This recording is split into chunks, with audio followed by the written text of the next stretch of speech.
Dating, has there ever been something so simple yet so complicated? Since its origin at the beginning of the 20th century as a private activity between would-be lovers, dating has evolved into a very profitable cultural institution.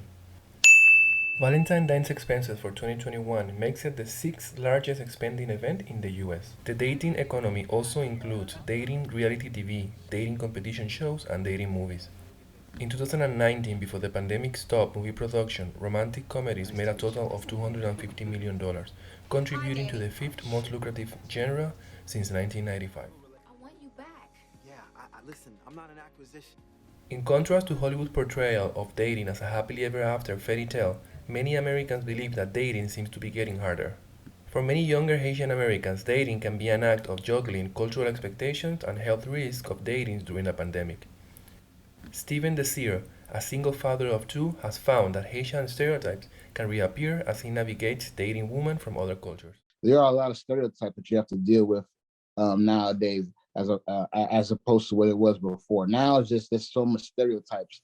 I've had someone say, "Hey, I heard you guys do voodoo," and I have to explain that to them. Whereas before it wasn't like that.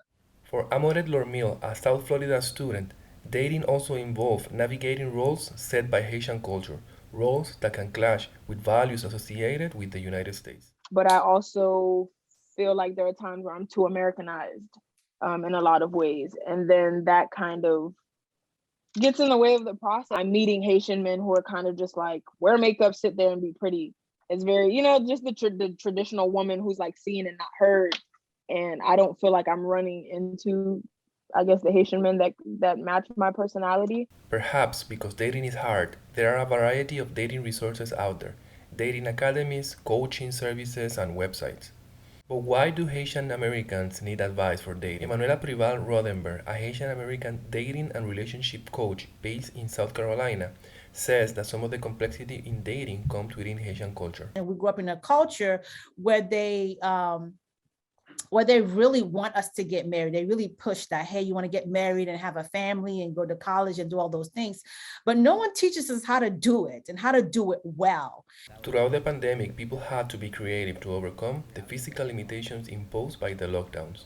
Sometimes this meant using dating apps to connect with others. Because of this, the last 2 years, the three biggest dating apps companies have seen a consistent increase in the number of monthly users.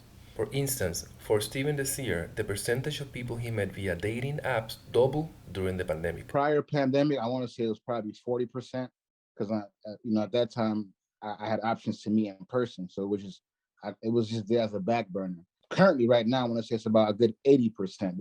Because of the pandemic, the experience of dating is changing. In some cases, it has made dating even harder.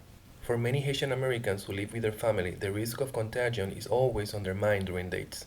It's changed in the sense of just like trying to be more safe, so like I don't go to like big venues anymore if they just because like the risk of like catching something. And now if someone is coughing a lot, you notice little symptoms, you start to like pick up like, maybe this person, it might be in the back of my mind, if this person has a runny nose or they're coughing, maybe they have COVID. Whereas pre-COVID, that never crossed my mind.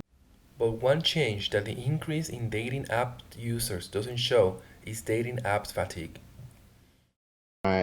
Most of my dating life, like most of the men I've talked to have all been through dating apps. And so that's how I've met everybody. But it's something I've been wanting to change though. I do want to meet people through like, I don't know, blind dates because of a friend set us up or something. But up until now, it's all been through dating apps. So dating seems to be changing, and dating app fatigue is just one symptom. For Haitian American student Amorel Lormil, this change came with a reconsideration on where and how to find a partner. I think I'm more intentional about dating. So what the pandemic also did is show you who people really are as far as like their character, right? How someone is approaching this situation will show you if they're cautious, if they're considerate of their community, if they're, so then now when I'm dating you, I don't know, it just feels more intentional. It's more thought out. It's less about like what makes me feel good and who is a responsible adult and who is a responsible candidate. There is, for instance, the Hot Single newsletter that sends you an email with the profile of a potential candidate.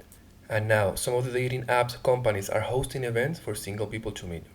It is a sign that dating is changing. but it just seems that the new thing in dating is just the old thing. For the Haitian Times, this is Leonardo March.